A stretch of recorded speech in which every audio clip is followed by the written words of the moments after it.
Je vous salue tous dans le merveilleux nom du Seigneur Jésus-Christ. Je suis le pasteur et serviteur du Seigneur Jésus-Christ, Rodrigue Genji. Et c'est un réel plaisir pour moi de partager la bonne parole du Dieu vivant avec vous. Nous prions le Seigneur. Seigneur Jésus, sois béni pour ce moment.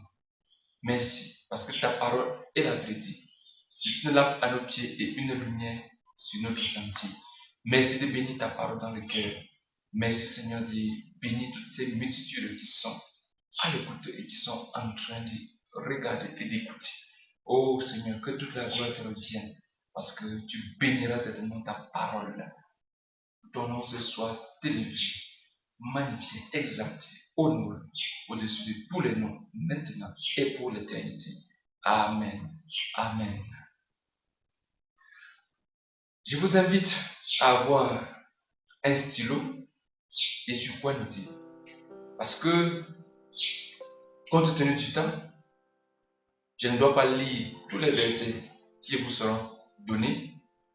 Mais après, vous pouvez prendre tout votre temps pour pouvoir les vérifier, afin que votre foi soit fondée uniquement sur les saintes écritures uniquement. Le premier verset que nous allons partager se trouve dans le livre du prophète Ésaïe, chapitre 60, le premier verset, qui dit, Ésaïe 60, le premier verset qui dit, « Lève-toi et sois éclairé, car ta lumière arrive et la gloire de l'Éternel apparaît sur toi. » Amen. Ce verset biblique est prophétique. Donc, vous tous qui êtes à l'écoute, le Seigneur vous encourage à vous lever et surtout à être éclairé, car votre lumière arrive et surtout la gloire de l'Éternel apparaît sur vous. Nous allons continuer à fouetter les Saintes Écritures. Cette fois-ci, nous sommes dans 1 Corinthiens chapitre 12, le verset 7, qui dit ceci. 1 Corinthiens chapitre 12, le verset 7. Or, à chacun, la manifestation de l'Esprit est donnée pour l'utilité commune. Je tiens à signaler que le thème de notre partage, c'est le Seigneur veut t'utiliser pour impacter positivement ton entourage, ton environnement et ta génération. Dans 1 Corinthiens chapitre 12, le verset 7, la Bible nous dit que à chacun, la manifestation de l'Esprit est donnée. Donc, il n'y a pas dans le corps de Christ une seule personne qui n'a pas un don spirituel, au moins un don spirituel pour l'utilité commune. Donc, arrêtez de penser que vous n'avez pas un rôle à jouer dans le corps de Christ. Donc, dans le corps de Christ, il n'y a pas seulement que les apôtres, prophètes, pasteurs, évangélistes, docteurs et toutes ces personnes qui sont constamment au devant de la scène. Mais la Bible nous dit qu'à chacun de nous, la manifestation de l'Esprit est donnée pour l'utilité commune. Et dans ce chapitre de 1 Corinthiens chapitre 12, il est question des dons spirituels. Donc, si autrefois, vous étiez un peu comme un spectateur dans la maison de Dieu, dans le corps de Christ ou dans votre assemblée, il est temps de vous réveiller, de vous lever, car la lumière du Seigneur se lève sur vous pour vous éclairer. Parce que désormais, il faut que vous sachiez que le Seigneur compte sur vous. Oui, dans votre assemblée, dans le corps de Christ, dans votre environnement immédiat, d'une manière ou de l'autre, pour impacter positivement selon le don qu'il a déposé en vous. Et dans Ézéchiel chapitre 22, les versets 29 et 30, il dit bien Ézéchiel chapitre 22, les versets 29 et 30, et aussi Ésaïe chapitre 59, à partir du verset 14 au verset 16, le Seigneur se plaint. Oui, le Seigneur dit qu'il y a autour de nous de l'injustice, de l'oppression et toutes sortes de mauvaises actions. Mais il s'étonne de ce que personne ne se lève pour intercéder. Donc le Seigneur voudrait qu'il y ait des gens qui intercèdent lorsque les choses ne vont pas bien. Donc ça ne sert à rien de se plaindre, de murmurer, de critiquer et de condamner lorsque les choses vont mal dans notre pays, dans notre assemblée, dans notre famille. Ce que le Seigneur veut, c'est qu'il y ait des gens qui se tiennent à la brèche, qui élèvent des murs, qui intercèdent afin que le Seigneur ne puisse pas détruire dans sa colère. Et ce que lui-même lui dit, qu'il veut quelqu'un qui va intercéder afin qu'il ne détruise point. Alors, sachez que même si vous ne pouvez pas vous balader chaque fois avec la Bible, pour prêcher, pour parler de la part du Seigneur, au moins vous pouvez chez vous, tous les jours, intercéder par rapport à ce que vous voyez autour de vous, qui ne glorifie pas le Seigneur, qui n'honore pas le Seigneur. Vous pouvez prier pour votre famille, vous pouvez prier pour votre assemblée, vous pouvez prier pour votre pays, pour votre région, pour toutes ces multitudes qui ont besoin de la grâce de Dieu dans leur vie. C'est très très important. Donc au travers de vos prières, vous pouvez impacter positivement votre entourage et même votre génération. C'est très très important. Oui, parce qu'il arrive parfois qu'autour de nous, des bonnes choses se passent et se produisent. La plupart du temps, ce n'est pas le fruit du hasard. C'est le résultat des prières des multitudes que l'on ne voit pas.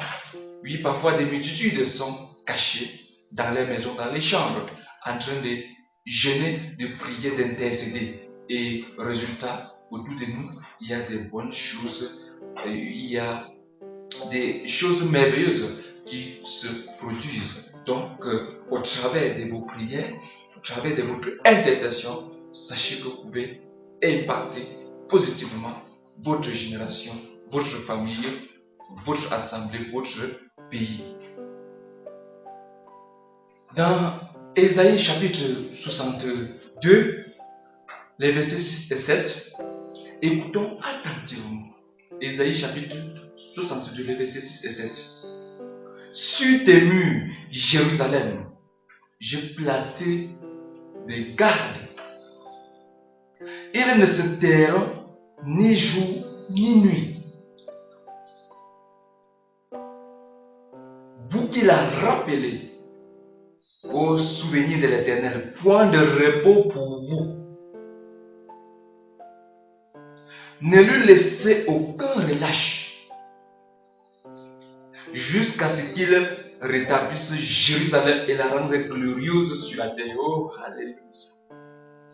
Aujourd'hui, nous parlons de la Jérusalem céleste. Aujourd'hui, nous parlons de l'église du Seigneur. Il est écrit dans Ephésiens chapitre 5, à partir du verset 27, que l'église que le Seigneur Jésus-Christ revient chercher.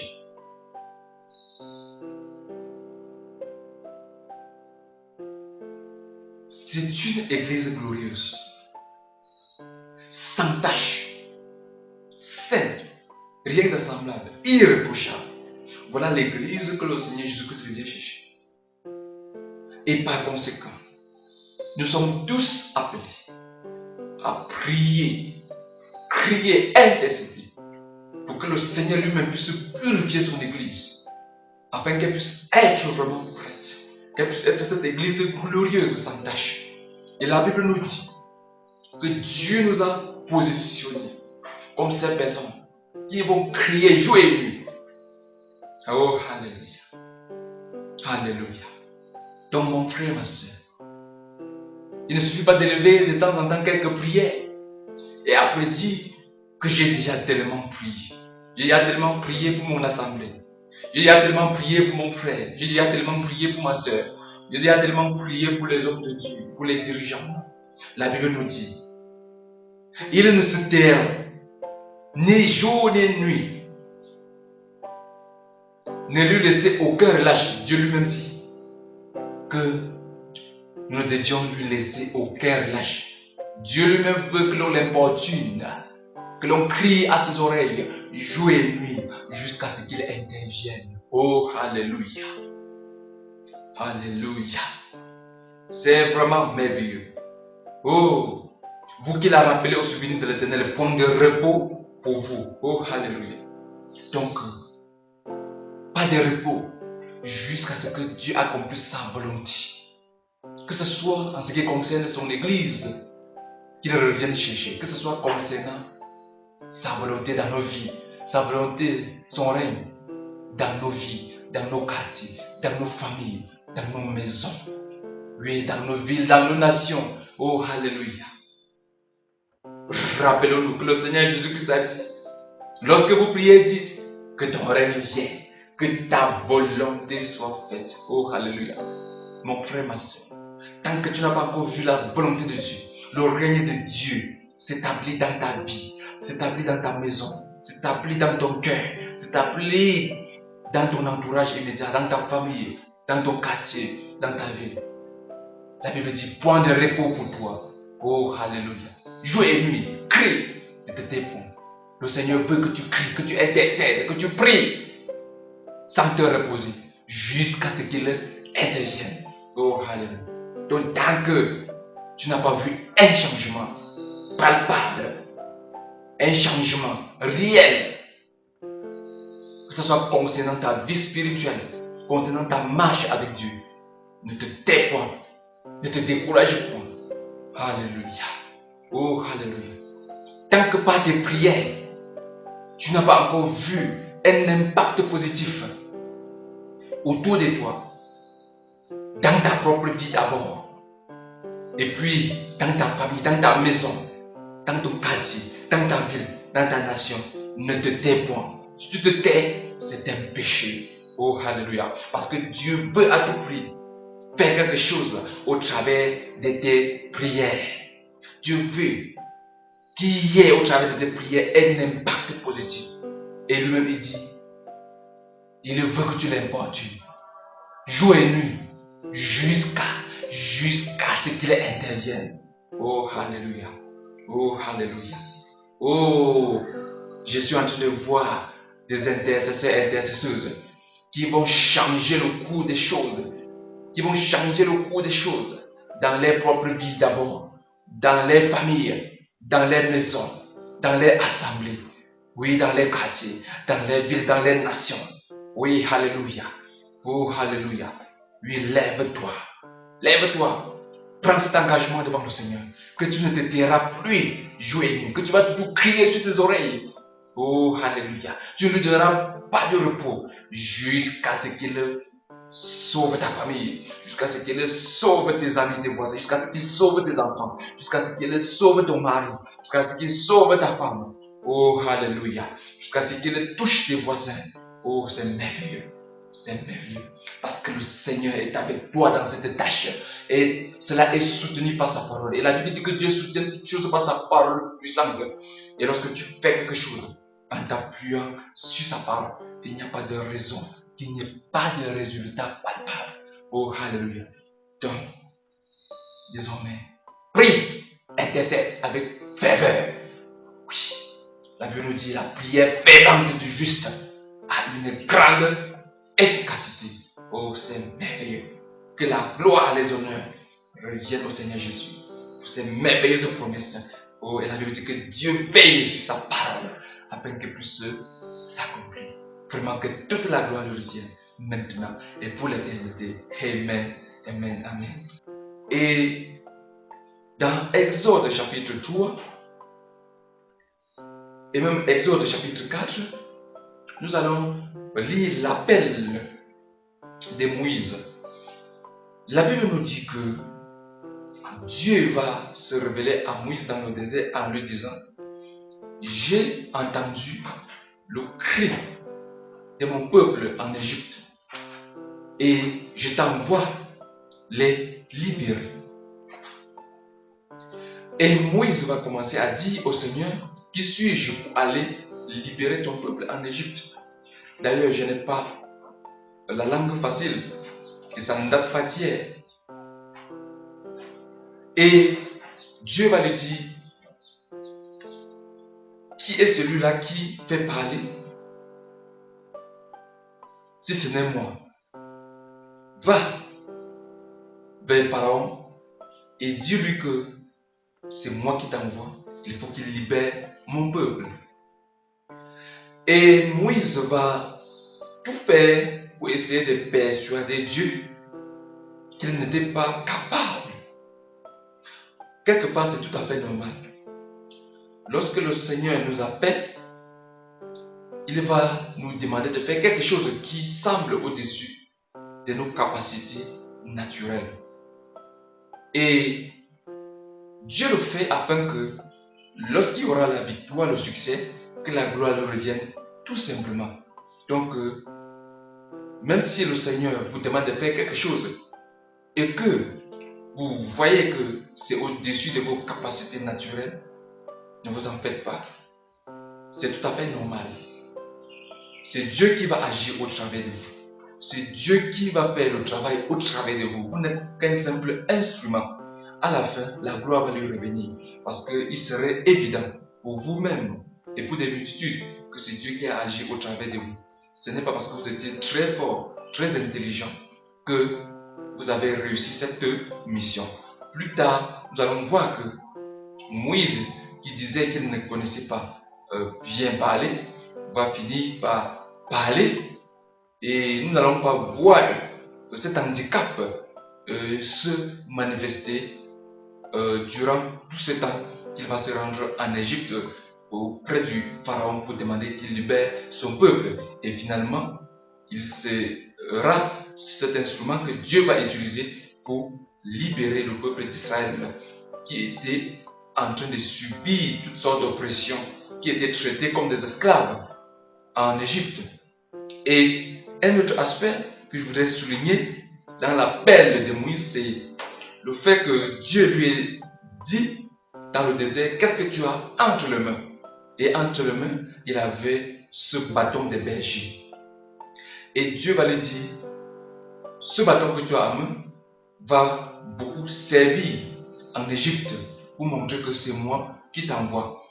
Et Dieu va lui dire, jette ce bâton par terre et ce bâton va se transformer en serpent. Voilà ce bâton que Moïse avait entre ses mains, tout d'un coup, va commencer à se transformer. Et ce même bâton, plus tard en Égypte, va servir vraiment à glorifier Dieu. Et nous ne pouvons pas lire tout cela, mais vous pouvez prendre tout votre temps pour lire si vous ne l'avez pas encore lu. Plus tard, devant la mer Rouge, Moïse va élever ce bâton.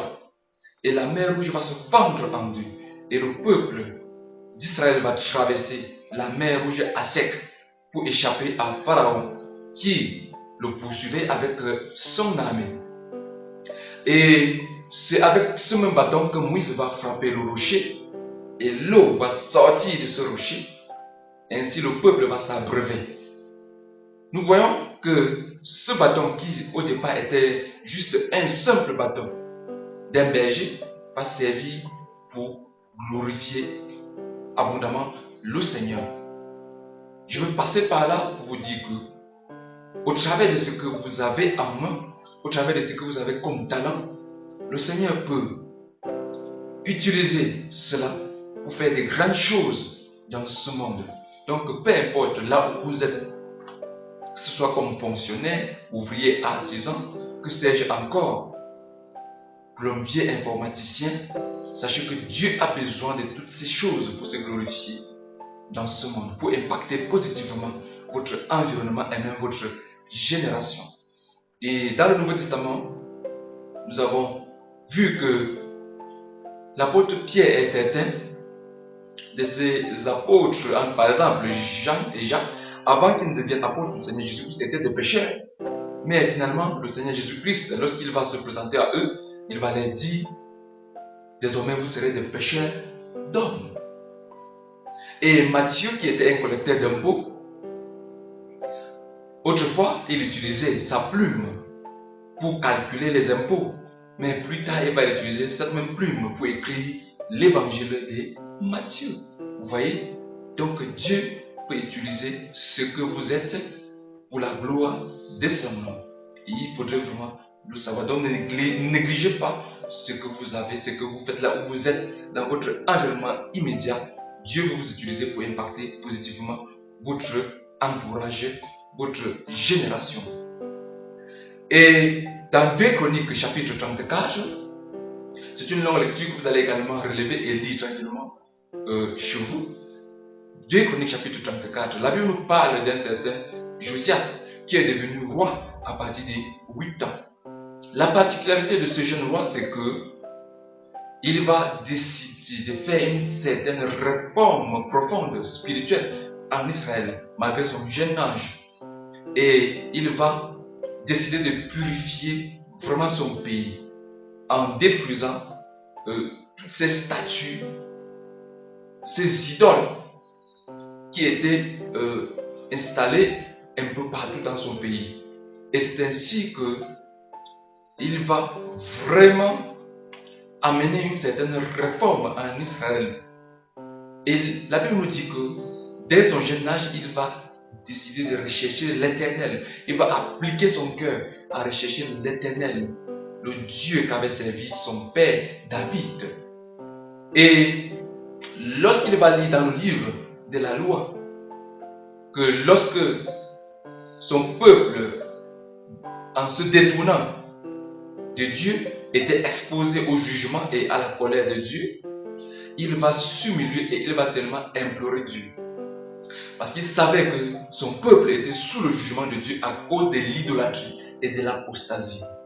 Et Dieu lui-même va lui dire que parce que ton cœur a été touché et que tu as eu à cœur de me servir et de faire ma volonté, ma colère ne s'abattra pas sur ton pays durant toute ta vie. Nous voyons qu'il a dû impacter positivement son peuple durant sa vie. La colère de Dieu a été suspendue à cause de lui. Donc, au travers de votre consécration, au travers de votre cœur qui est prêt à chercher Dieu à faire sa volonté, Dieu peut également sauver des multitudes autour de vous, au travers de votre engagement. C'est très très important, même si vous êtes encore très très jeune, comme ce roi Josias qui a pris le trône à l'âge de 8 ans. La Bible ira même jusqu'à nous dire que lorsque ce roi va mourir, il y aura des chants et des complaintes en son honneur. Donc le peuple a voulu conserver la mémoire de cet homme qui a été différent de certains rois d'Israël par le fait qu'il a amené une certaine réforme spirituelle profonde en Israël. Et surtout, durant son règne, il y a eu une certaine paix parce que Dieu était avec lui et Dieu a apprécié sa manière de vivre, sa manière de le servir. Nous pouvons également lire dans Jérémie, chapitre 1er, à partir du verset 4 au verset 10, où Dieu dit clairement à Jérémie que avant que tu ne sois même formé dans le ventre de ta mère, je t'avais choisi et je t'avais établi prophète des nations. Surtout, pour faire quoi? Pour arracher, abattre, ruiner.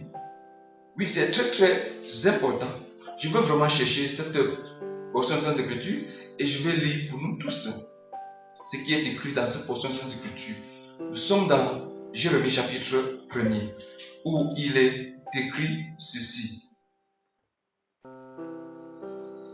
La parole de l'Éternel me fut adressée en ces mots. Avant que je t'ai formé dans le ventre de ta mère, je te connaissais et avant que tu ne sois sorti de son sein, je t'avais consacré, je t'avais établi. Verset 6. Je répondis, ah Seigneur éternel, voici, je ne sais point parler, car je suis un enfant. L'Éternel me dit, ne dis pas, je suis un enfant, car tu iras vers ceux auprès de qui je t'enverrai, et tu diras tout ce que je t'ordonnerai.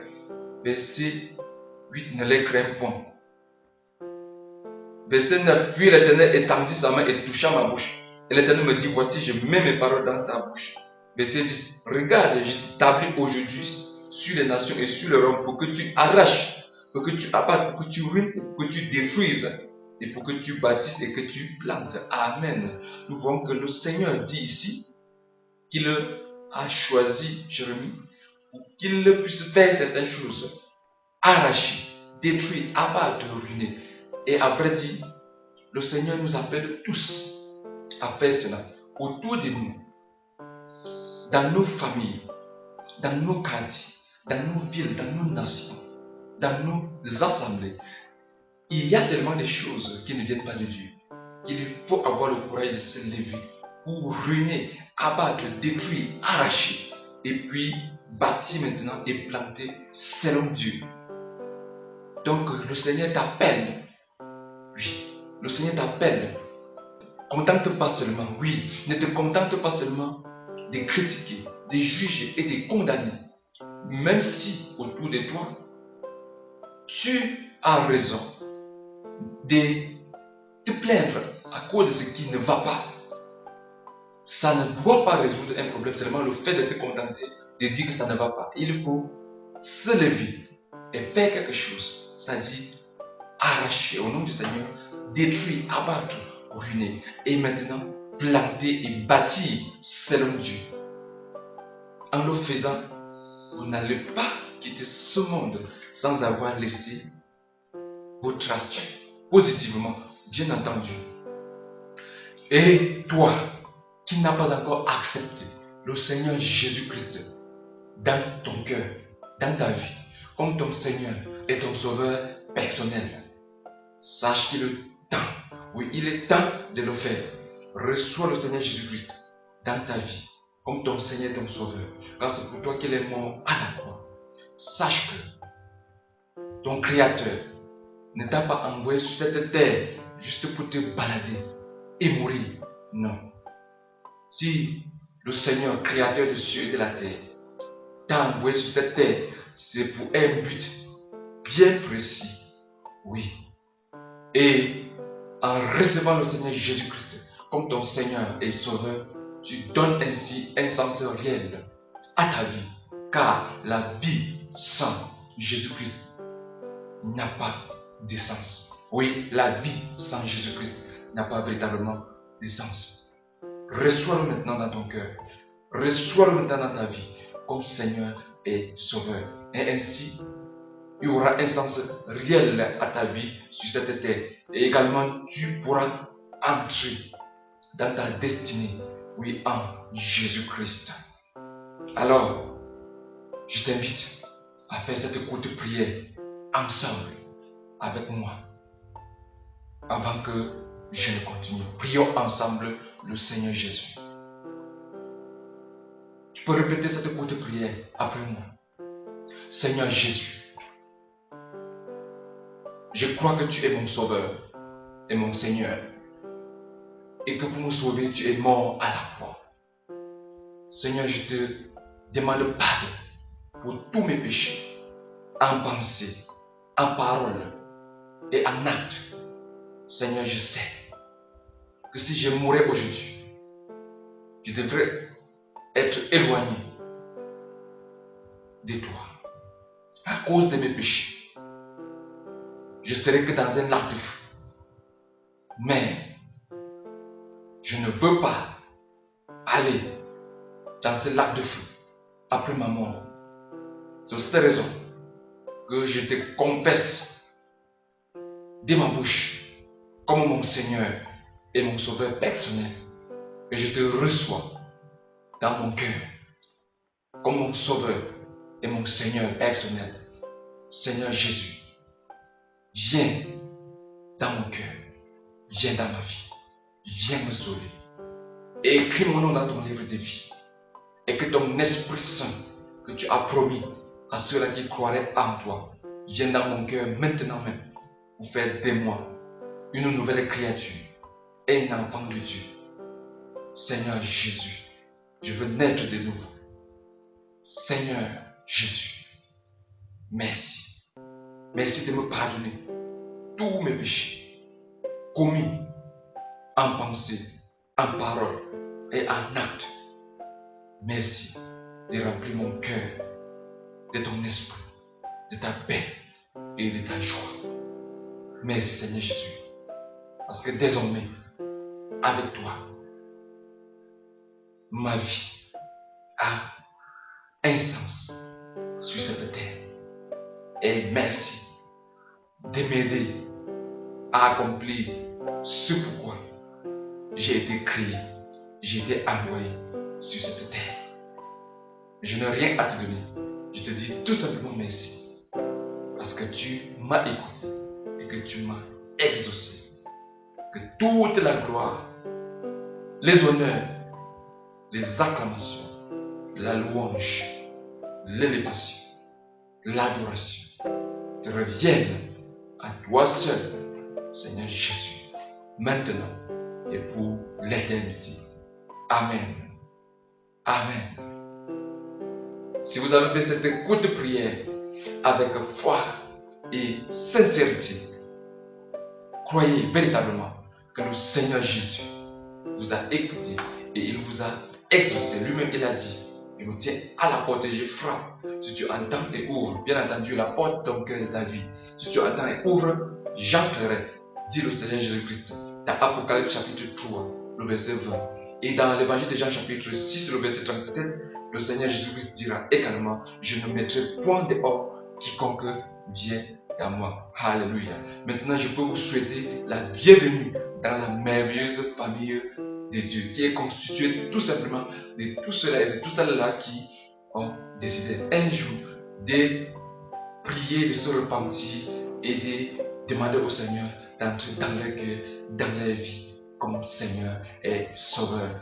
Et désormais, vous avez cette lourde responsabilité de chercher à plaire à votre Dieu, à plaire à votre Sauveur, à votre Seigneur tous les jours, en renonçant au mal, en renonçant au péché sous toutes ses formes. Parce que la Bible nous dit dans 2 Corinthiens chapitre 5, le verset 17, que tous ceux qui sont en Christ sont des nouvelles créatures. Les choses anciennes sont passées et toutes choses sont devenues nouvelles. Alléluia.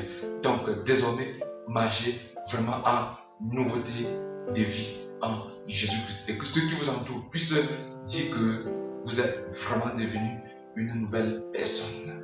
Que la gloire et les honneurs reviennent uniquement au Seigneur Jésus-Christ qui a donné sa vie pour nous racheter afin que nous ayons la vie éternelle gratuitement.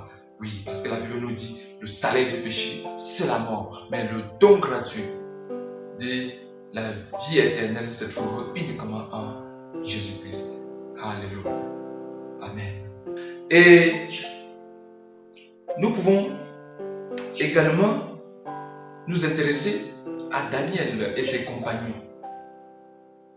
Beaucoup ont déjà entendu parler de Daniel et ses 3 compagnons.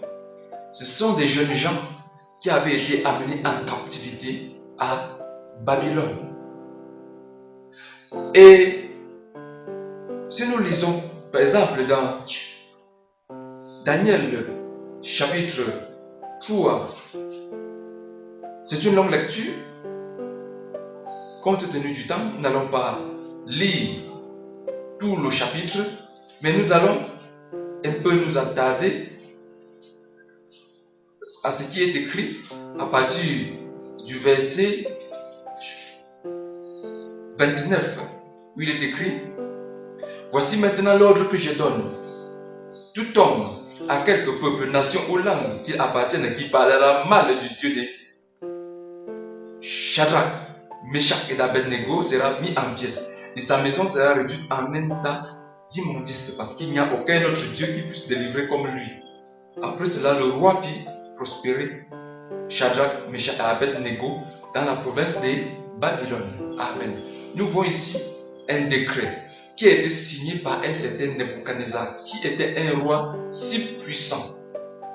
Mais il ne s'est pas levé un bon matin et donné ce décret juste pour les beaux yeux de ces 3 jeunes gens. C'est parce que ces jeunes gens l'ont amené à comprendre que il y avait un Dieu tout-puissant qui seul devait être adoré. Parce que Nebuchadnezzar avait voulu que ces jeunes gens se prosternent ensemble avec toute sa population. Lui, il voulait que ces jeunes gens se prosternent aussi devant cette statue géante qu'il avait fait dresser. Et ces jeunes gens ont décidé de ne pas se prosterner devant cette statue, même au prix de leur vie. Et lorsque ces jeunes gens vont être jetés dans la fournaise ardente qui avait été préparée à cet effet, la Bible nous dit qu'il y aura une 4e personne qui va se retrouver dans cette fournaise pour les protéger contre les flammes. Et lorsque ces jeunes gens vont être sortis de cette fournaise, la Bible nous dit qu'il n'y aura pas du tout une blessure ou une trace quelconque des flammes sur eux, et même sur les habits. Et Nebuchadnezzar va être obligé de reconnaître que ces jeunes gens servaient le Dieu vivant et le Dieu tout-puissant, le seul qui est digne d'être vénéré et adoré. C'est ainsi qu'il va signer ce décret que nous venons de lire. Il fallait que tout le monde ait de la crainte et de la frayeur, oui, en ce qui concerne le Dieu de ces jeunes gens, parce que c'est lui seul qui est le vrai Dieu, c'est lui seul qui délivre et qui sauve. Et plus tard, nous allons voir que le roi Darius, dans Daniel chapitre 6, va sortir un décret dans le même sens que le précédent roi Nebuchadnezzar. Nous sommes dans Daniel chapitre 6 à partir du verset 25, où il est écrit: après cela, le roi Darius écrivit à tous les peuples, toutes les nations, aux hommes de toutes langues qui habitent sur toute la terre, que la paix vous soit donnée avec abondance. Verset 26, j'ordonne que dans toute l'étendue de mon royaume, qu'on ait de la crainte et de la frayeur pour le Dieu de Daniel, car il est le Dieu vivant et il subsiste éternellement. Son royaume ne sera jamais détruit et sa domination durera jusqu'à la fin. Verset 27, c'est lui qui délivre et qui sauve, qui opère des signes et des prodiges dans le ciel et sur la terre. Et c'est lui qui a délivré Daniel de la puissance des lions. Alléluia.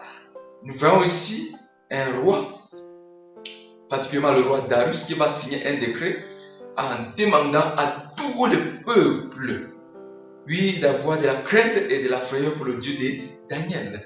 Justement parce que Daniel, ayant été victime d'un complot, a été jeté dans la fosse aux lions. Mais à cause de sa foi, et surtout parce qu'il a décidé d'honorer Dieu malgré le fait que cette menace pesait sur lui, à savoir être jeté dans la fosse aux lions. Finalement, lorsque le roi Darius va voir que Daniel n'a pas été dévoré par les lions, il va signer ce décret. Nous voyons ainsi Daniel et ses compagnons en captivité à Babylone ont dû impacter positivement, oui, leur environnement. Les rois païens ont été obligés de reconnaître que ces jeunes gens servaient et adoraient le vrai Dieu. Donc si vous servez vraiment le Dieu vivant en esprit et en vérité sans vous détourner à gauche ni à droite, à un moment donné, même ceux-là qui ne connaissent pas ce Dieu, peu importe leur pouvoir et leur autorité, lorsque ces personnes vont être confrontées à la puissance du Dieu vivant que vous servez, ils seront obligés de reconnaître que votre Dieu est véritablement le seul Dieu tout-puissant, digne d'être craint, digne d'être servi, digne d'être adoré. Mais je voudrais maintenant souligner particulièrement quelque chose. Oui. Si nous revenons au premier chapitre, au chapitre 1er de Daniel, le verset 8, la Bible nous dit ceci. Daniel résolut de ne pas se souiller par les mets du roi et par le vin dont le roi buvait. Et il pria le chef des eunuques de ne pas l'obliger à se souiller. Alléluia. Lorsque ces jeunes gens vont se retrouver à Babylone, le roi va les sélectionner et il va les imposer une certaine alimentation. Et c'est après un certain temps qu'ils devraient maintenant être admis à la cour royale pour servir. Mais la Bible nous dit qu'ils vont prendre la ferme résolution de ne pas se souiller avec ces mets du roi. Donc ils ont refusé de manger ce repas, qui n'était pas des repas ordinaires, c'était des repas consacrés aux idoles, le vin y compris, c'était des vins consacrés aux idoles. Et avec le discernement, ils ont décidé de ne pas manger ces mets et de ne pas boire ce vin non plus. En fait, la Bible dit, ils ont décidé de ne pas se souiller. Donc, le fait que plus tard, Dieu soit servi de ces jeunes gens pour se glorifier n'était pas un hasard. Au départ, ils ont décidé de ne pas se compromettre, de ne pas se souiller.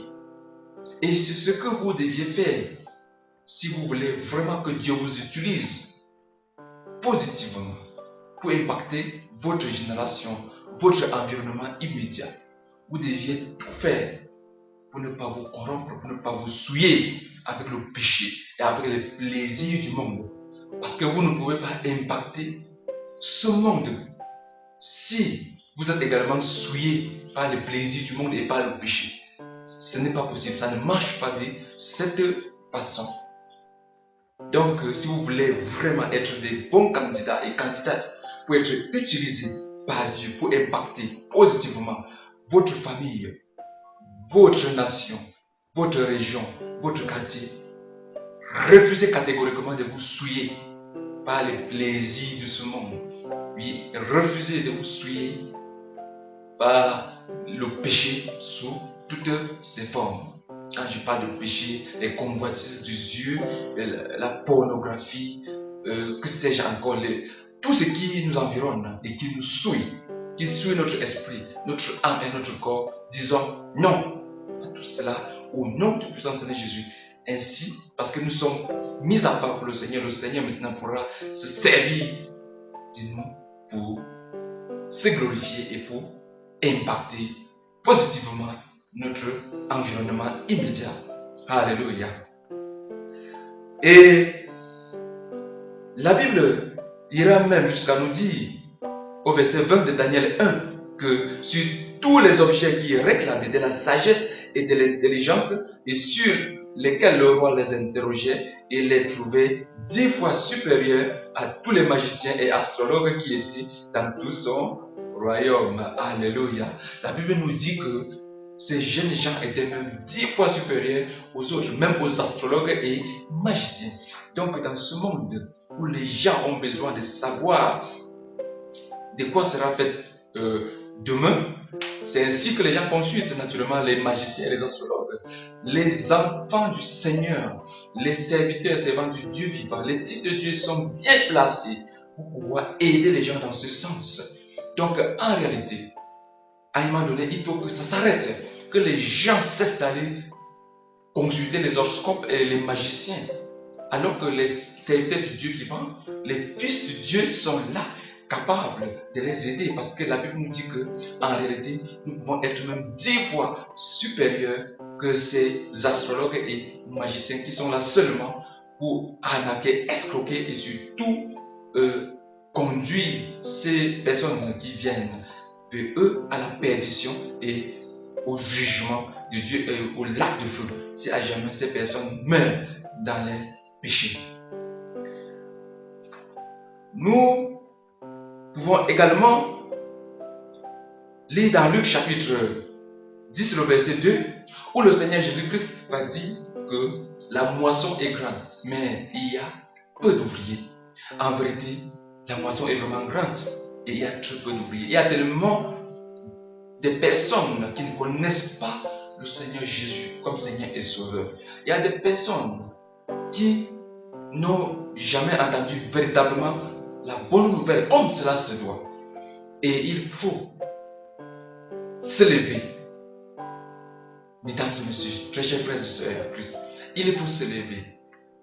La moisson est grande et il y a très peu d'ouvriers. Regardez les multitudes qui vont à la perdition tous les jours que Dieu a créés.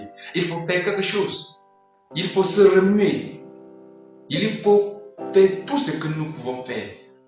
De toutes nos forces, de toutes nos pensées, de toute notre âme. Lèvons-nous, dépensons-nous spirituellement, physiquement, intellectuellement, financièrement, matériellement. Oui, lèvons-nous et mettons tout ce que nous pouvons mettre en œuvre afin que des multitudes soient gagnées pour le royaume de Dieu. Car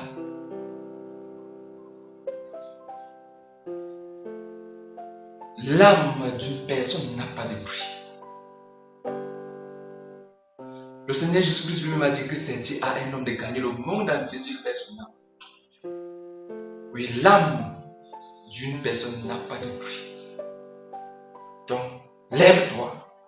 Fais tout ce que tu peux faire à ton niveau afin que les âmes soient sauvées, afin que les âmes se retrouvent dans le paradis du Seigneur pour l'éternité. La Bible dit que si tu ne te lèves pas, les multitudes vont périr et un jour, le Seigneur va te demander leur sang parce que tu n'as pas fait quelque chose pour pouvoir les amener dans le royaume de Dieu. Et Ésaïe chapitre 6, le verset 8, le Seigneur va poser cette question. Qui enverrai-je? Qui enverrai-je? Le Seigneur te pose maintenant cette question. Est-ce que tu es prête? Est-ce que tu es prêt?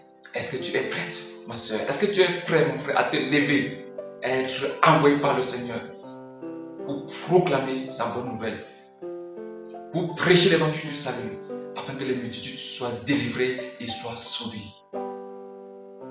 La Bible dit, comment est-ce que les gens peuvent croire s'il n'y a personne qui prêche? Qui enverrai-je? Dit le Seigneur. Lève-toi et dis, Seigneur, me voici, envoie-moi. Je suis prêt et je suis prête. Et que le Seigneur te bénisse abondamment. Toi qui acceptes de te lever, peu importe le prix à payer. Dans Ézéchiel, chapitre 47, à partir du premier verset au verset 12, il y a eu une histoire merveilleuse racontée par Ézéchiel le prophète. Il a fait une expérience édifiante avec le Seigneur. Il nous parle d'un fleuve qui sortait directement du trône de Dieu. Et le Seigneur va l'amener à nager dans ce fleuve. En fait, ce fleuve n'est que tout simplement l'image du Saint-Esprit. Selon ce que nous pouvons lire dans l'évangile de Jean, chapitre 7, à partir du verset 37 au verset 39, où le Seigneur Jésus-Christ dit ceci. Si quelqu'un a soif, qu'il vienne à moi et qu'il le boive. Verset 38. Celui qui croit en moi, des fleuves d'eau vive couleront de son sein. Comme dit l'Écriture, verset 39, il dit cela de l'Esprit que devait recevoir ceux qui croiraient en lui. Alléluia. Donc, il est clairement établi que dans Ézéchiel 47, le fleuve dont il est question, c'est l'image du Saint-Esprit. Et le prophète Ézéchiel va faire une expérience. Nous pouvons lire à partir du verset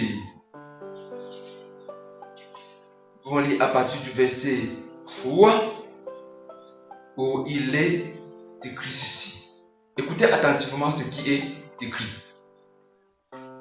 Lorsque l'homme s'avança vers l'Orient, il avait dans la main un cordeau, il mesura 1000 coudées et il me fit traverser l'eau. J'avais l'eau jusqu'aux chevilles.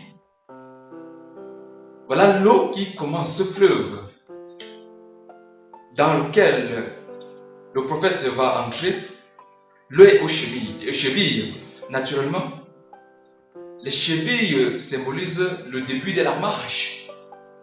Et ça symbolise également le début de la marche chrétienne. Lorsque on reçoit l'Esprit de Dieu, le jour qu'on a accepté le Seigneur Jésus-Christ comme Seigneur et Sauveur, naturellement, on commence la marche chrétienne. Donc, on commence la marche chrétienne avec l'Esprit de Dieu. Parce qu'on ne peut pas naître de nouveau si on n'a pas reçu l'Esprit de Dieu. Parce que ce n'est pas l'Esprit de Dieu qu'on naît de nouveau, qu'on devient enfant de Dieu. Dans Romains 8, la Bible dira que si quelqu'un n'a pas l'Esprit de Christ, il ne lui appartient pas du tout. Et la Bible continue en disant, au verset 4, il mesura encore mes coudées et me fit traverser l'eau. J'avais l'eau jusqu'au genou. Alléluia. L'eau jusqu'au genou. C'est l'image de l'intercession, de l'adoration. Lorsque vous deveniez enfant de Dieu, l'Esprit de Dieu qui est en vous, naturellement, va vous pousser à être cette personne qui désormais va adorer Dieu en esprit et en vérité. Cette personne qui doit louer, qui doit prier Dieu. Cette personne qui fléchit les genoux devant Dieu en signe d'adoration. Cette personne qui fléchit les genoux pour prier constamment le Dieu vivant. Donc, si vous êtes un enfant de Dieu, un chrétien, serviteur de Dieu, servant de Dieu, et que vous ne vous prosterniez pas constamment pour adorer le Seigneur, pour le louer à cause de ce qu'il est et de ce qu'il a fait, si vous n'êtes pas un homme, une femme de prière, c'est qu'il y a un sérieux problème. Il faut remettre les pendules à l'heure, parce que c'est la marche normale d'un chrétien, c'est-à-dire être un adorateur, une adoratrice qui adore Dieu tous les jours en esprit et en vérité. Cette personne qui loue Dieu tous les jours, cette personne qui prie, qui intercède tous les jours. Oui, parce que c'est la marche normale et naturelle. La Bible nous dit que il mesura encore 1000 coudées, il me fit traverser et j'avais de l'eau jusqu'au rein. Alléluia. De l'eau jusqu'au rein. Beaucoup de choses peuvent être dites, mais je me contente juste de vous dire que les reins peuvent symboliser aussi l'enfantement. Oui, l'enfantement. Une vie chrétienne qui n'enfante pas n'est pas normale. Vous êtes appelés à enfanter spirituellement, à engendrer beaucoup de personnes. Donc, si depuis que vous avez cru, vous n'avez pas encore enfanté, vous n'avez pas encore amené les gens au Seigneur, ce n'est pas normal. Vous êtes appelés à enfanter.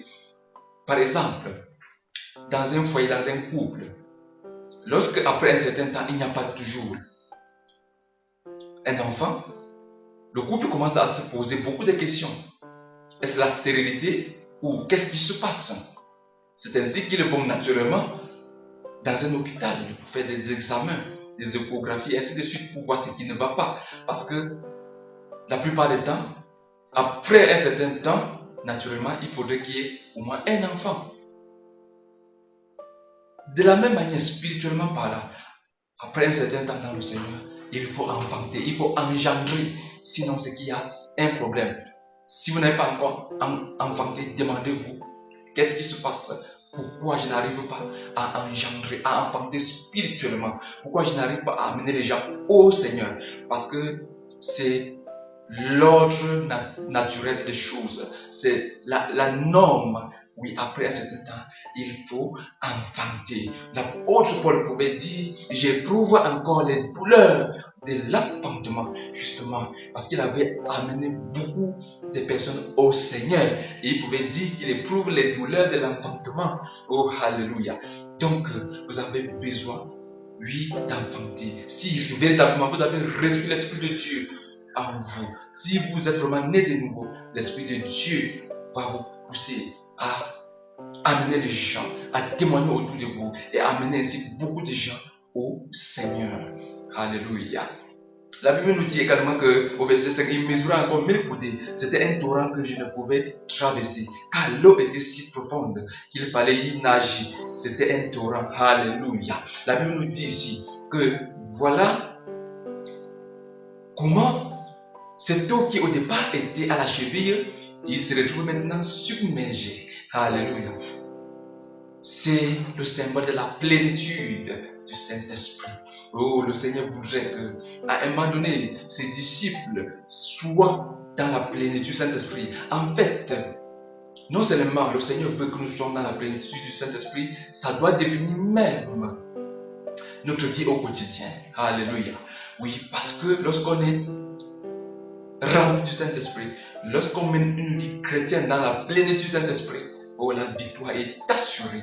Oui, parce que dans ce monde où il y a de l'opposition, où il y a des pièges, où il y a toute forme de séduction, oui, nous avons besoin de la plénitude du Saint-Esprit pour pouvoir remporter tous les défis et toutes les batailles. Oh, alléluia. C'est pour t'encourager, mon frère, c'est pour t'encourager, ma soeur, à rechercher maintenant la plénitude du Saint-Esprit dans ta vie. Alors, dis non au péché, dis non à la compromission. Consacre-toi, esprit, âme et corps, à ton Sauveur. Et ainsi sois rempli de l'Esprit de Dieu. Il faut que tu sois rempli du Saint-Esprit. Oh, alléluia. La Bible nous dit ceci. À partir du verset 6, il me dit: Adieu, vive fils de l'homme. Il me ramena au bord du torrent. Quand il me fut ramené, voici, il y avait sur le bord du torrent beaucoup d'arbres de chaque côté. Il me dit: Cette eau coulera vers le district oriental, descendra dans la plaine et entrera dans la mer. Et lorsqu'elle se sera jetée dans la mer, les eaux de la mer deviendront saines. Alléluia. La mer ici peut être l'image même du monde. Alléluia.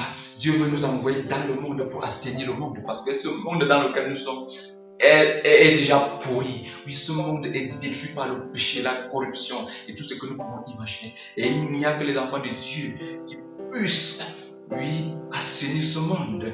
Oui.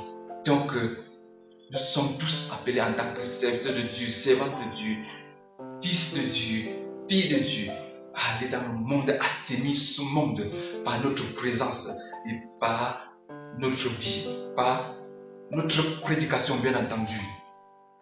Et la Bible nous dit que tout être vivant qui se meut vivra partout où le torrent coulera. Alléluia.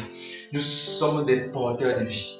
Donc, en réalité, lorsqu'un enfant de Dieu, lorsqu'un serviteur de Dieu véritable va quelque part, il vient avec la vie. Parce qu'il n'y a que la mort autour de nous, la mort spirituelle, la mort dans les familles, la mort dans les nations, dans les villes. Mais nous sommes interpellés à ce niveau. Parce que c'est nous qui avons la vie de Dieu en nous. Et nous allons amener cette vie, oui, autour de nous. Alléluia. Donc toi qui es chrétien, mais qui n'amène que la mort, il faut te repentir. Parce que tu es appelé à amener que la vie partout où tu passes. Et non la mort spirituelle. Oui, tu ne dois pas amener la division, le commérage, tu ne dois pas amener toutes sortes de mauvaises choses. Donc c'est la vie que tu es appelé à apporter. Parce que les gens ont besoin que de la vie et non de la mort. Et la Bible nous dit que il y aura une grande quantité de poissons. Ah, alléluia. Oh, les poissons ici, c'est l'image des âmes gagnées. Le Seigneur nous dit clairement que si nous laissons emporter par son esprit, si nous mettons de côté nos méthodes charnelles et si nous le laissons nous envahir par son esprit, nous inonder par son esprit, l'esprit va nous amener à faire une grande moisson, à amener des multitudes d'âmes dans son royaume. Oh, la Bible nous dit que des poissons de toute espèce. Oh, alléluia. J'aime particulièrement cette expression, les poissons de toute espèce. Donc Dieu a besoin des peuples, des peuples, peu importe les nationalités, leur race, les tribus, les langues. Dieu les veut tous dans son royaume. D'ailleurs, c'est ce que l'apôtre Jean avait vu. Oui, lorsque nous lisons Apocalypse, il dit qu'il avait vu des peuples, des tribus, toutes langues, toutes nations. En fait, Dieu veut tout le monde dans son royaume. Bien entendu, même les gros poissons. Oui, donc l'évangile du Seigneur Jésus-Christ, ce n'est pas seulement pour les drogués, oui, pour les délinquants. Même les présidents, les rois, les ministres, les gouverneurs, les préfets, les sous-préfets, les sénateurs, oui, les députés, eux aussi ont besoin du salut de Dieu. Alléluia. Et Dieu les veut aussi dans sa maison. Oh, alléluia. Alléluia. C'est pour élargir notre vision, mesdames et messieurs, en ce qui concerne l'évangélisation. Si nous sommes véritablement remplis par l'Esprit de Dieu, conduits par l'Esprit de Dieu, désormais nous allons voir, oui, même ces gros poissons, entre guillemets, dans nos filets. oh, dans la maison de Dieu, se prosterna, oui, devant le Dieu de cieux, l'adorant en esprit, en vérité, abandonnant toutes ces sectes sataniques, oui, ces sectes pernicieuses qui les détournent du droit chemin de la vérité. Oh, alléluia, alléluia, alléluia. Et la Bible nous dit que sur le torrent, sur ses bords, de chaque côté, verset 12, croîtront toutes sortes d'arbres fruitiers. Les feuillages ne se flétrira point, et les fruits n'auront point de fin. Oh, alléluia. Ils mûriront tous les mois. Oh, alléluia. Parce que les eaux sortent du sanctuaire.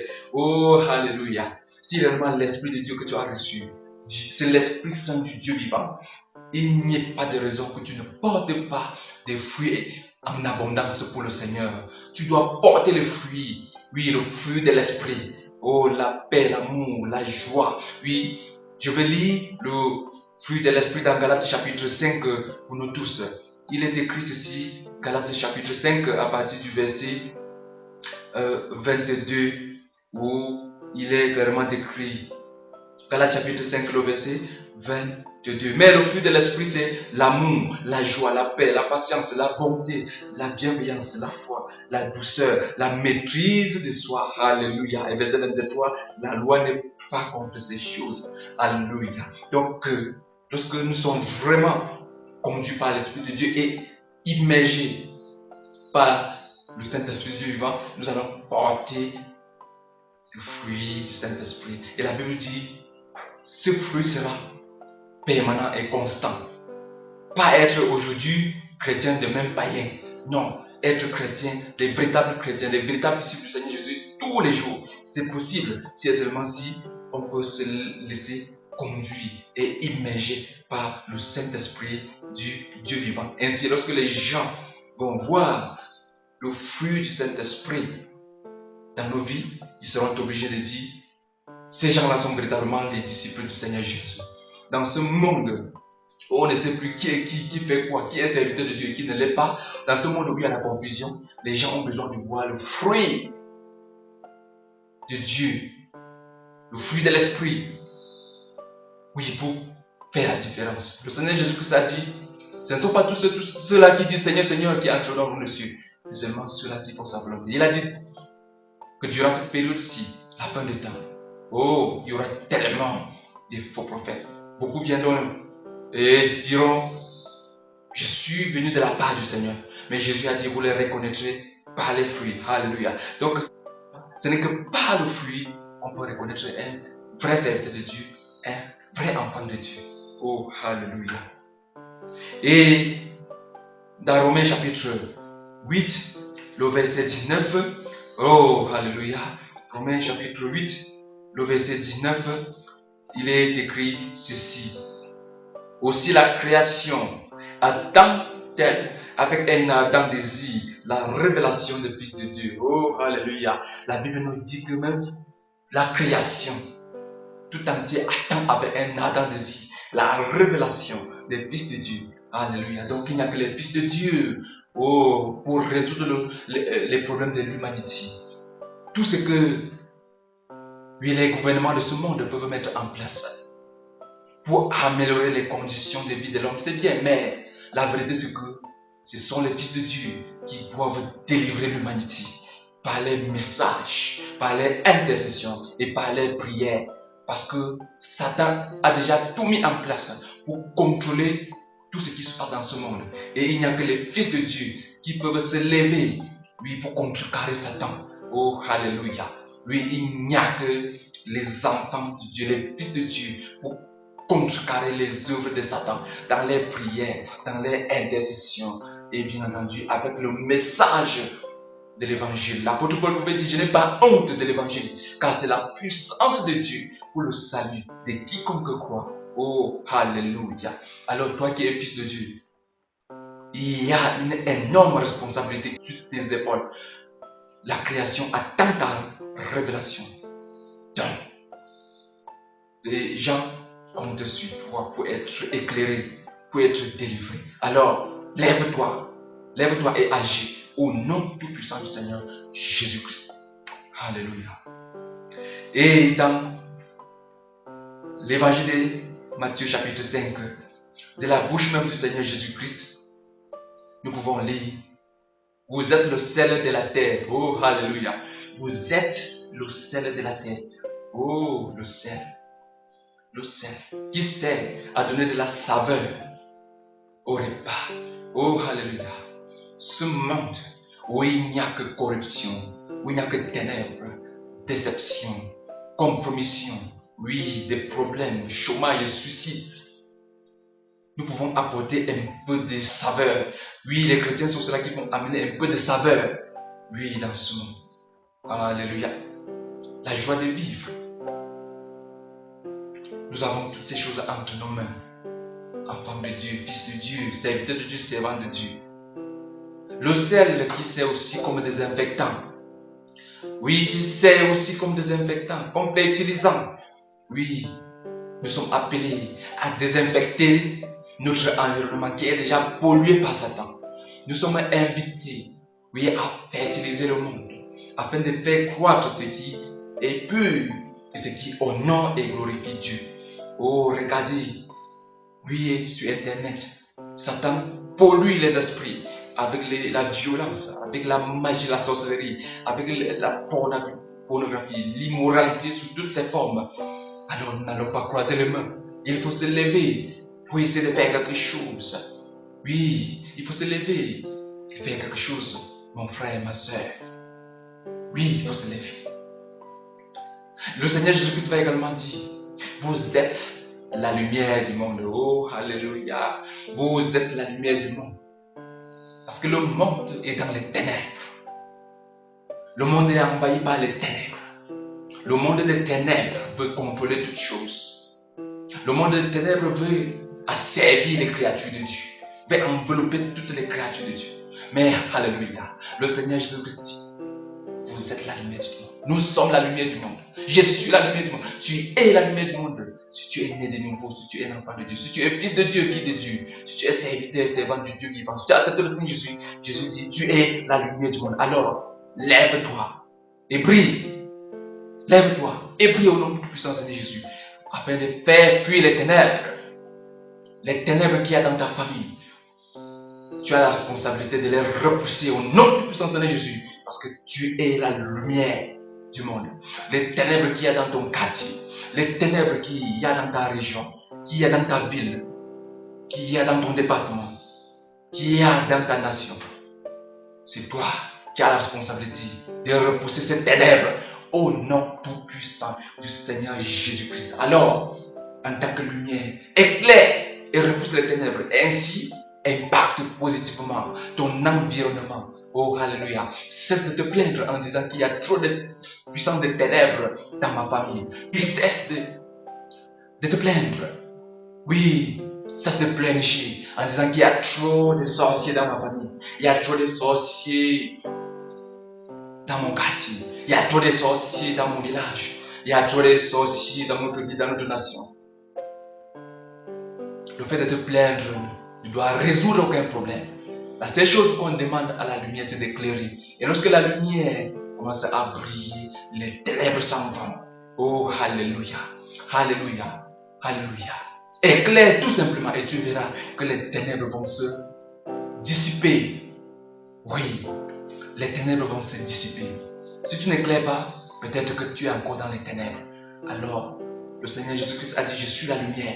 Alors laisse le Christ pénétrer en toi et éclairer toutes les parties de ton être. Oui, peut-être il se peut qu'il y ait encore beaucoup de choses dans ta vie qui sont encore dans les ténèbres. Peut-être que ton esprit est encore dans les ténèbres à cause de ta vie. Peut-être que ton cœur est encore dans les ténèbres à cause de ta marche. Alors laisse la lumière de Christ pénétrer en toi et éclairer toutes les parties de ton être, tous les aspects de ta vie. Oh, alléluia. Et lorsque toute ta vie va être éclairée par le Christ, désormais, tu vas aussi éclairer le monde. Tu dois éclairer ton environnement. Tu dois éclairer ta famille. Tu dois éclairer tes voisins. Tu dois éclairer tes amis. Tu dois éclairer ta région. Tu dois éclairer ta nation. Et tu vas éclairer même le monde. Oh, alléluia. Oh, alléluia. Le Seigneur Jésus-Christ ira même jusqu'à dire que Une ville située sur une montagne ne peut être cachée. Alléluia. Et on n'allume pas une lampe pour la mettre sous le boisseau. Alors, lève-toi et sois éclairé au nom tout puissant du Seigneur Jésus-Christ. Alléluia. Et Amen.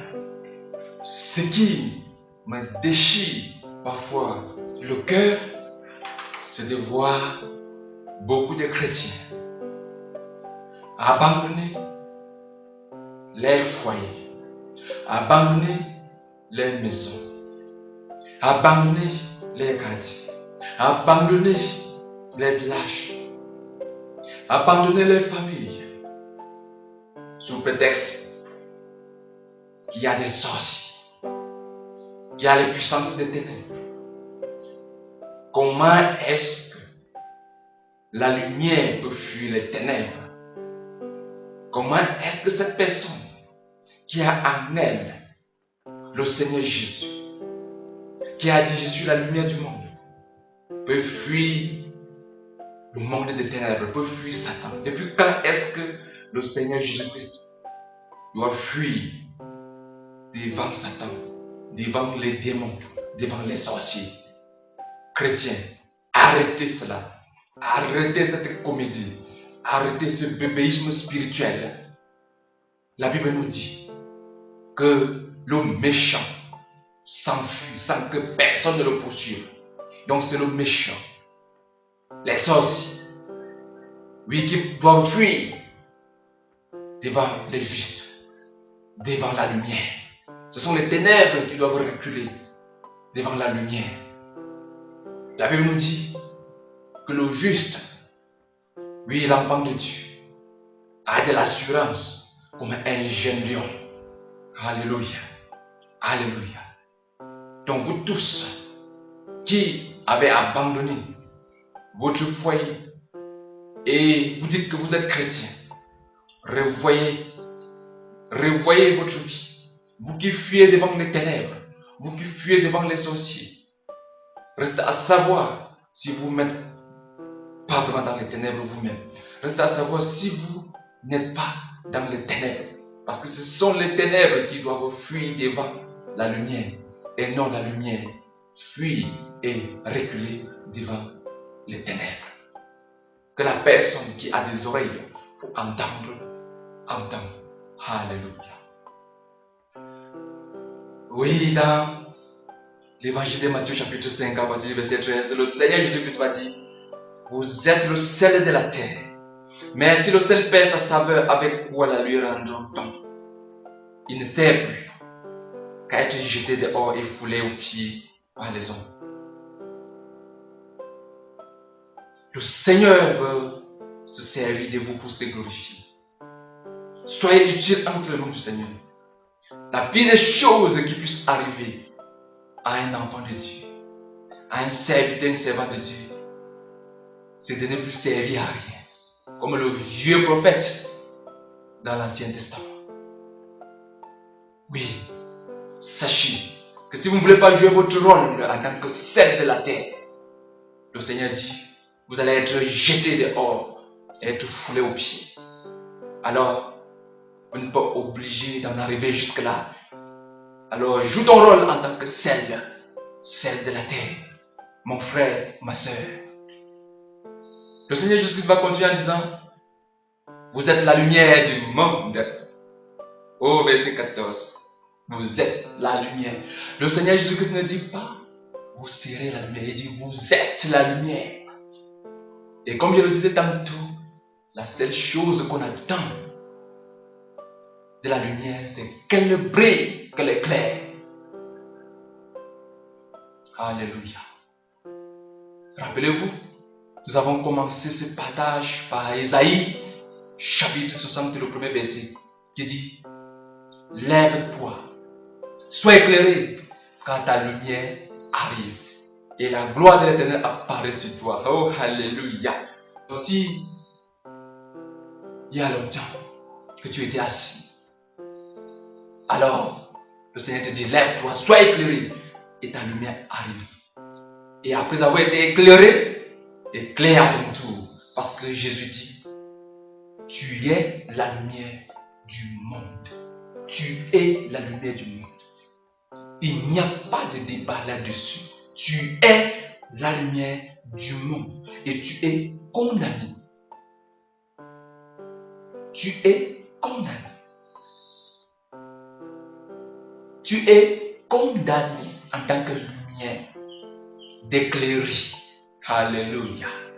Éclaire ta famille, éclaire tes amis, éclaire ton quartier, éclaire ta région, et éclaire ta nation. Oh, alléluia.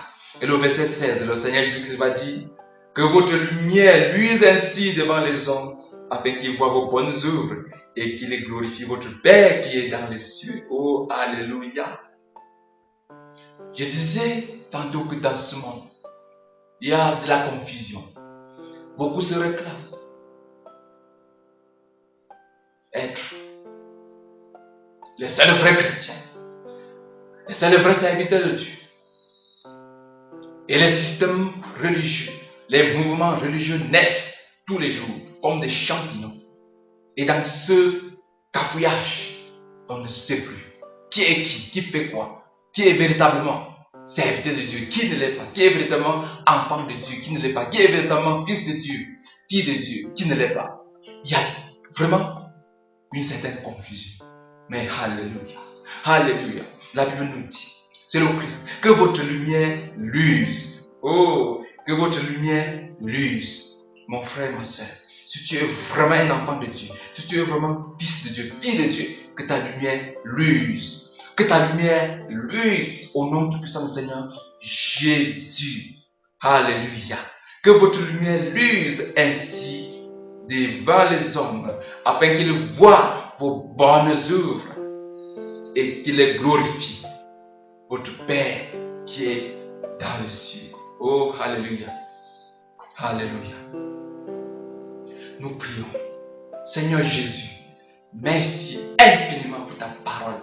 Oh, ta parole est une lampe à nos pieds, une lumière sur notre sentier. Merci. Merci pour toutes ces multitudes qui sont en train d'écouter et qui ont écouté ce message et qui écouteront encore. Oh Seigneur, merci de les bénir. Merci de bénir ta parole dans le cœur. Oh, alléluia. Oh, alléluia. Au nom tout puissant du Seigneur Jésus-Christ, je proclame que toi, qui as écouté ce message, que la bonne main du Seigneur Jésus est sur toi. Oh, alléluia. Lève-toi et impacte positivement ta famille, tes amis, ta maison, ta région, ton quartier, ta ville et même ta nation. Au nom tout puissant de Jésus. Oh, alléluia.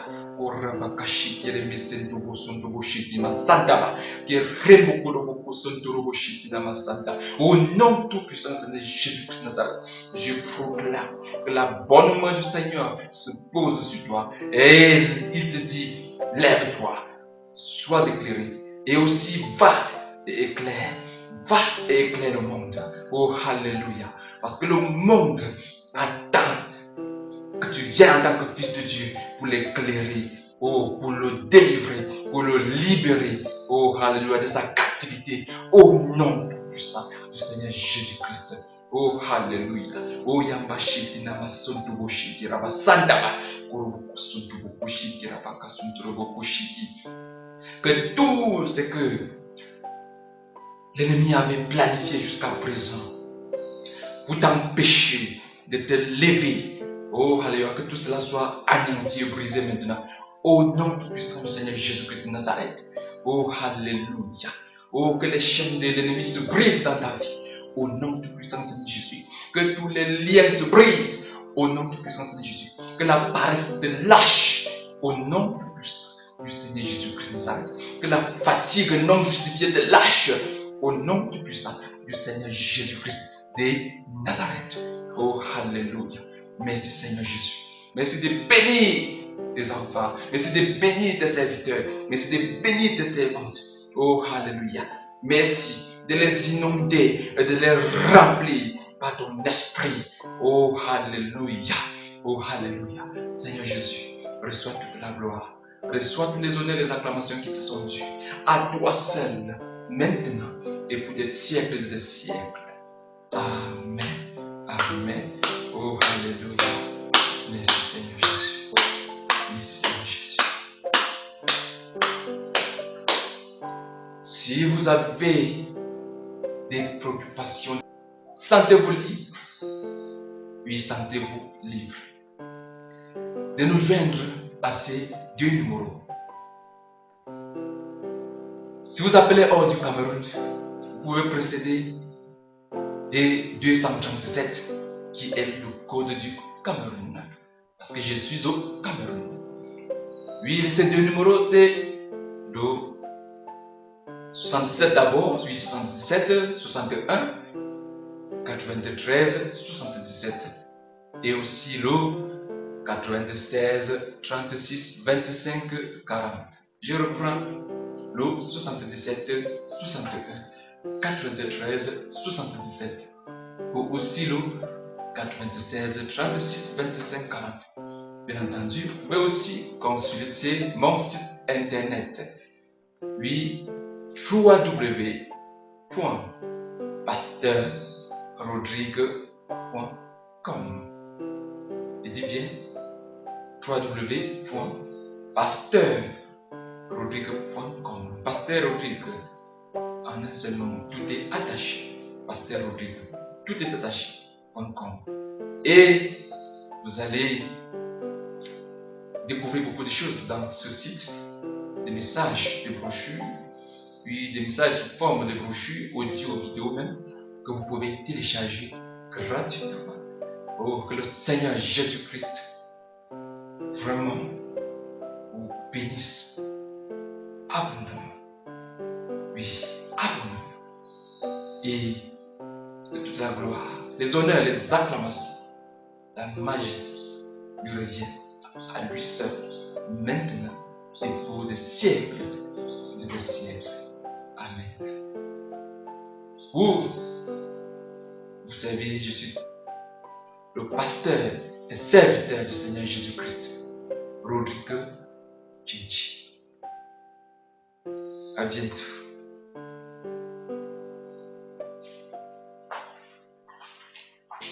Si Dieu est pour nous, qui sera contre nous? Romains chapitre 8, c'est le verset 31. Tout ce qui est né de Dieu triomphe du monde. Et la victoire qui triomphe du monde, c'est notre foi. 1 Jean 5, le verset 4. Nous les avons vaincus parce que celui qui est en nous est plus fort que celui qui est dans le monde. 1 Jean chapitre 4, le verset 4. Alléluia. Amen.